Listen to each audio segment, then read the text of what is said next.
എല്ലാവർക്കും മല്ലൂഡിൻ്റെ മറ്റൊരു വീഡിയോയിലേക്ക് സ്വാഗതം. Dominic, gets a baby, Bandra തുടങ്ങിയ സിനിമകളുടെ OTT അപ്ഡേറ്റ് ആണ് നമ്മൾ ഇന്നത്തെ വീഡിയോയിൽ നോക്കുന്നത്. ഇതുപോലത്തെ ഒരു ചാനൽ മറക്കാതെ സബ്സ്ക്രൈബ് ചെയ്യൂ. ആദ്യത്തെ ഒരു അപ്ഡേറ്റ് മഹാറാണി എന്ന സിനിമയുമായി ബന്ധപ്പെട്ടതാണ്. ഇതൊരു കോമഡി മൂവിയാണ്. റോഷൻ ഷൈൻ ടോം ചാക്കയാണ് സിനിമയിൽ അഭിനയിച്ചിരിക്കുന്നത്. ഈ സിനിമ 2023 റിലീസായത്. ഇപ്പോഴത്തെ ഇന്ന് മനോരമ മാക്സിൽ മഹാറാണി OTT റിലീസ് ചെയ്തിട്ടുണ്ട്. സർപ്രൈസ് ആയിട്ടാണ് സിനിമ എന്ന് വന്നിരിക്കുന്നത്. അടുത്തൊരു അപ്ഡേറ്റ് കർണൻ നെപ്പോളിയൻ ഭഗത് സിംഗ് എന്ന സിനിമയുമായി ബന്ധപ്പെട്ടതാണ്. ഇതൊരു ഇൻവെസ്റ്റിഗേഷൻ മൂവിയാണ്. പുതിയ താരങ്ങളാണ് സിനിമയിൽ അഭിനയിച്ചത്. 2023 സിനിമ റിലീസായത്. ഇപ്പോഴിതാ ഈ സിനിമ OTT റിലീസിന് ഒരുങ്ങുകയാണ്. Amazon prime Karnan Napoleon Bhagat Singh എന്ന സിനിമ വാങ്ങിച്ചിരിക്കുകയാണ്. ജൂൺ മാസം ലാസ്റ്റ് വീക്കിലായിരിക്കും സിനിമയുടെ OTT റിലീസ്. അടുത്തൊരു അപ്ഡേറ്റ് മാരിവില്ലിംഗ് ഗോപുരങ്ങൾ എന്ന സിനിമയുമായി ബന്ധപ്പെട്ടതാണ്. നല്ലൊരു ഫാമിലി മൂവിയായിരുന്നു മാരിവില്ലിംഗ് ഗോപുരങ്ങൾ. പക്ഷേ സിനിമയ്ക്ക് തിയേറ്ററുകളിൽ വിജയിക്കാൻ സാധിച്ചില്ല. വിൻസി, ഇന്ദ്രജിത്ത് തുടങ്ങി ഒരുപാട് പേര് സിനിമയിൽ അഭിനയിച്ചിട്ടുണ്ട്. സിനിമ റിലീസായിട്ട് വർഷങ്ങളായി. ഇപ്പോഴാണ് സിനിമയുടെ OTT വിറ്റുപോയിരിക്കുന്നത്. ആമസോൺ പ്രൈമാണ് മാരിവില്ലിംഗ് ഗോപുരത്തിന്റെ OTT അവകാശം വാങ്ങിച്ചിരിക്കുന്നത്. സിനിമ ജൂൺ മാസം 28 മുന്നേ ആമസോൺ പ്രൈമിൽ റിലീസാവും. അടുത്തൊരു അപ്ഡേറ്റ് രാമചന്ദ്ര ബോസൺകോ എന്ന സിനിമയുമായി ബന്ധപ്പെട്ടതാണ്. തിയേറ്ററുകളിൽ പരാജയപ്പെട്ട സിനിമയാണ് രാമചന്ദ്ര. നിവിൻ പോളി, സൗബിൻ, മമിത ബജി തുടങ്ങി ഒരുപാട് പേര് രാമചന്ദ്രയിൽ അഭിനയിച്ചിട്ടുണ്ട്. ഒരു കോമഡി ആക്ഷൻ മൂവിയായിരുന്നു രാമചന്ദ്ര. 2023 സിനിമ റിലീസായത്. ഇതുവരെ OTT റിലീസ് ചെയ്തിട്ടുണ്ടായിരുന്നില്ല. ഇപ്പോഴിതാ രാമചന്ദ്ര ബോസൺകോ സിനിമയുടെ OTT ആമസോൺ പ്രൈം വാങ്ങിച്ചിരിക്കുകയാണ്. ഈ മാസം 25 മുന്നേ രാമചന്ദ്ര ആമസോൺ പ്രൈമിൽ റിലീസാവും. അടുത്തൊരു അപ്ഡേറ്റ് ഡിറ്റക്റ്റീവ് ഉജ്ജ്വലൻ എന്ന സിനിമയുമായി ബന്ധപ്പെട്ടതാണ്.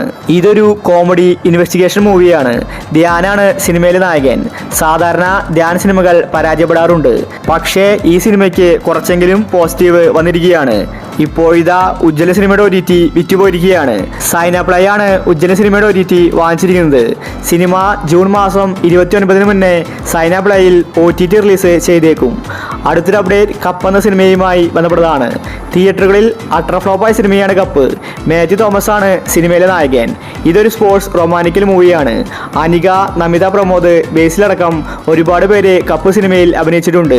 സൈനപ്ലൈ ആണ് കപ്പ് സിനിമയുടെ OTT വാങ്ങിച്ചിരിക്കുന്നത്. ജൂൺ മാസം 30 മുന്നേ കപ്പ് സിനിമ സൈനപ്ലൈയിൽ റിലീസുണ്ട്. അടുത്തൊരു അപ്ഡേറ്റ് ജിൻ എന്ന സിനിമയുമായി ബന്ധപ്പെട്ടതാണ്. സൗബിൻ ഷാഹിർ നായകനായ സിനിമയാണ് ജിന്ന്. ഇതൊരു കോമഡി ഹൊറർ മൂവിയാണ്. തിയേറ്ററുകളിൽ പരാജയപ്പെട്ട സിനിമയാണ് ജിന്ന്. സിനിമ റിലീസായിട്ട് വർഷങ്ങളായി. ഇപ്പോഴാണ് ആമസോൺ പ്രൈം ജിന്ന് സിനിമയുടെ OTT വാങ്ങിച്ചിട്ടുള്ളത്. സിനിമ ഉടനെ തന്നെ ആമസോൺ പ്രൈമിൽ റിലീസാവും. അടുത്തൊരു അപ്ഡേറ്റ് നടികർ എന്ന സിനിമയുമായി ബന്ധപ്പെട്ടതാണ്. ടോവിനോ തോമസ് നായകനായ സിനിമയാണ് നടികർ. ഈ സിനിമ അട്ടർ ഫ്ലോപ്പ് ആയിരുന്നു. ഇപ്പോഴിതാ ആമസോൺ പ്രൈമാണ് നടികർ സിനിമയുടെ OTT വാങ്ങിച്ചിരിക്കുന്നത്. ജൂൺ മാസം ലാസ്റ്റ് വീക്കോടുകൂടി നടികർ സിനിമ ആമസോൺ പ്രൈമിൽ റിലീസാവും. അടുത്തൊരു അപ്ഡേറ്റ് നരിവേട്ട എന്ന സിനിമയുമായി ബന്ധപ്പെട്ടതാണ്. തിയേറ്ററുകളിൽ നല്ല അഭിപ്രായമാണ് നരിവേട്ട നേടിയെടുത്തത്. ആദിവാസികളുടെ കഥയാണ് നരിവേട്ട പറഞ്ഞു പോകുന്നത്. ടോവിനോ തോമസ് ആണ് സിനിമയിലെ നായകൻ. ടോവിനോ ഒരു പോലീസായിട്ടാണ് സിനിമയിൽ വരുന്നത്.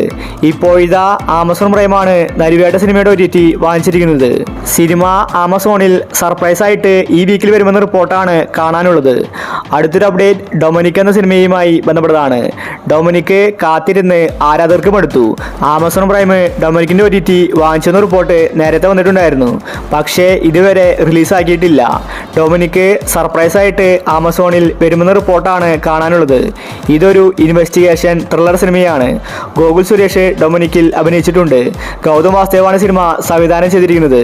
കൂടുതലും ഈ മാസം ലാസ്റ്റ് ആയിരിക്കും ഡൊമിനിക്കിന്റെ OTT റിലീസ്. അടുത്തൊരു അപ്ഡേറ്റ് ഗെറ്റ്സ് എ ബേബി എന്ന സിനിമയുമായി ബന്ധപ്പെട്ടതാണ്. ഉണ്ണിമുകുന്ദൻ നായകനായ ഒരു ഫാമിലി മൂവിയായിരുന്നു ഗെറ്റ്സ് എ ബേബി. മാർക്കോ സിനിമയ്ക്ക് ശേഷം വന്നതുകൊണ്ട് ഒരുപാട് പേര് ഗെറ്റ്സ് എ ബേബിയെ ഏറ്റെടുത്തു. സിനിമയ്ക്ക് അത്യാവശ്യം നല്ല റിപ്പോർട്ടാണ് ലഭിച്ചിട്ടുണ്ടായിരുന്നത്. നിഖില വിമലാണ് ഗെറ്റ്സ് എ ബേബിയിൽ അഭിനയിച്ചിരിക്കുന്നത്. ഈ സിനിമയുടെ OTT മനോരമ മാക്സ് ആണ് വാങ്ങിച്ചിരിക്കുന്നത്. സിനിമ ഈ വീക്കിൽ സർപ്രൈസ് ആയിട്ട് വരുമെന്ന റിപ്പോർട്ടാണ് കാണാനുള്ളത്. അവസാനത്തെ അപ്ഡേറ്റ് ബാന്ദ്ര എന്ന സിനിമയുമായി ബന്ധപ്പെട്ടതാണ്. ദിലീപും തമനയും ഒരുമിച്ച് അഭിനയിച്ച സിനിമയാണ് ബാന്ദ്ര. വലിയ ഹൈപ്പോട് കൂടിയാണ് ബാന്ദ്ര തിയേറ്ററുകളിലേക്ക് എത്തിയത്. പക്ഷേ സിനിമ 8 നിലയിൽ പരാജയപ്പെട്ടു. ദിലീപ് ഒരു ഗാങ്സ്റ്റർ ആയിട്ടാണ് ബാന്ദ്രയിൽ അഭിനയിച്ചിട്ടുണ്ടായിരുന്നത്. ഇപ്പോഴിതാ ആമസോൺ പ്രൈമാണ് ബാന്ദ്രയുടെ OTT വാങ്ങിച്ചിട്ടുള്ളത്. കമ്മീഷൻ എന്ന പോസ്റ്റർ വന്നിട്ട് മാസങ്ങളായി. ഇതുവരെ അപ്ഡേറ്റും കാര്യങ്ങളും ഒന്നും വന്നിട്ടുണ്ടായിരുന്നില്ല. ഇപ്പോഴിതാ ജൂൺ മാസം 30-ന് ബാന്ദ്ര സിനിമ ആമസോൺ പ്രൈമിൽ റിലീസാവുമെന്ന റിപ്പോർട്ടാണ് കാണാനുള്ളത്. അപ്പോൾ നിങ്ങൾ കാത്തിരിക്കുന്ന OTT മൂവി ഏതാണ്? അഭിപ്രായങ്ങൾ താഴെ കമന്റ് ചെയ്യുക. ഇതുപോലത്തെ OTTക്ക് വേണ്ടി ഈ ചാനൽ മറക്കാതെ സബ്സ്ക്രൈബ് ചെയ്യൂ.